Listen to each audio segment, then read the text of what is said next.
Actually, this is not a secret, but not many people know that you can do this with your F91W. So first is the LCD check. You press all the 3 buttons and it will show all the segment on the LCD.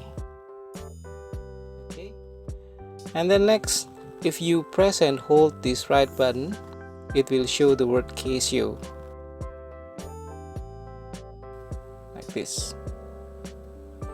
It was used as a way to tell that if your Casio is original and not a fake one, but right now many fake Casio also do that. And then the next thing that you can also do with F91W is the alarm sound check. And to do that, first we move to the alarm mode, press this one, the mode button, once. We are in the alarm mode, and then press and hold this right button, like this. And it will make the beep sound of the alarm sound check.